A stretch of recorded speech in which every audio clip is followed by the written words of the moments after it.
नमस्कार दोस्तों, स्वागत है आपका गूगल गुरु के नई सीरीज महाभारत वृत्तांत में। आज की कहानी है द्रौपदी का स्वयंवर का समाचार तथा धृष्टद्युम्न और द्रौपदी के जन्म की कहानी।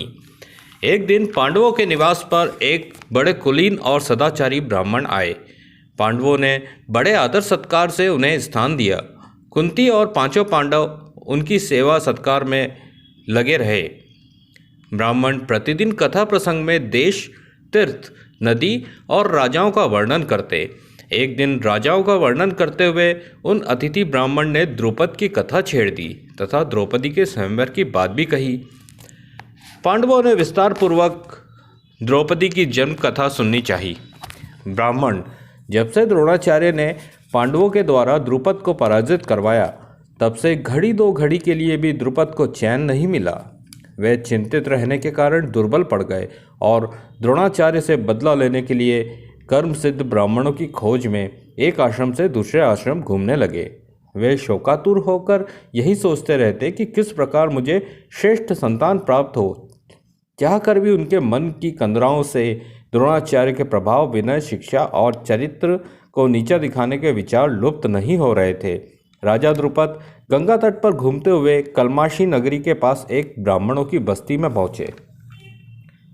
उस बस्ती में रहने वाला प्रत्येक ब्राह्मण ब्रह्मचर्य का विधिवत पालन करने वाला एवं वेदों में स्नातक था। उनकी मुलाकात कश्यप गोत्र के दो बेहद कुलीन, शांत, तपस्वी और स्वाध्यायशील ब्राह्मणों से हुई। ये दोनों आपस में भाई थे। उनके नाम थे याज और उपयाज। सबसे पहले द्रुपद ने छोटे भाई उपयाज के पास जाकर उन्हें अपनी सेवा शुश्रूषा के द्वारा प्रसन्न किया। फिर बेहद निर्मल हृदय से उनसे प्रार्थना की, द्रुपद, हे ब्राह्मण श्रेष्ठ, मुझे कोई ऐसा उपाय बताइए जिसके द्वारा मैं ऐसी संतानें प्राप्त कर सकूं जो द्रोण का वध कर सके। उपयाज: मैं ऐसा कर पाने में असमर्थ हूँ राजन। मेरे बड़े भाई याज के पास एक ऐसा उपाय है जिससे वे आपकी कामना को सिद्ध कर सकते हैं। आप उनके पास जाइए। द्रुपद ने याज के पास जाकर पुनः अपनी प्रार्थना की, जिसे याज ने स्वीकार कर लिया। याज ने एक अनुष्ठान यज्ञ द्रुपद के लिए किया।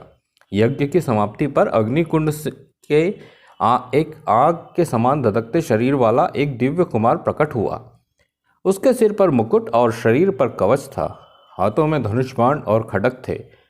वह उच्च स्वर में गर्जना कर रहा था। फिर देखते ही देखते वह दिव्य कुमार रथ में सवार होकर विलीन हो गया।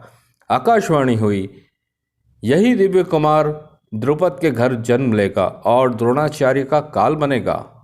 उसी यज्ञवेदी से एक कुमारी पांचाली का भी जन्म हुआ।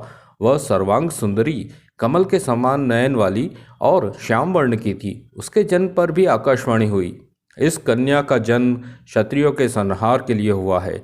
यह कौरवों के अंत का कारण बनेगी। ब्राह्मणों ने दोनों कुमार और कुमारी का नामकरण किया। आंख से जन्म लेने के कारण बालक का नाम धृष्टद्युम्न हुआ और बालिका का नाम अपने श्वेत वर्ण के कारण कृष्णा हुआ।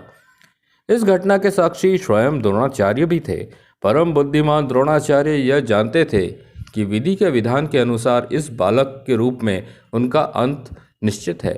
फिर भी उन्होंने अपनी कीर्ति के अनुरूप उस बालक अर्थात अपने शत्रु को भी अस्त्र शिक्षा दी।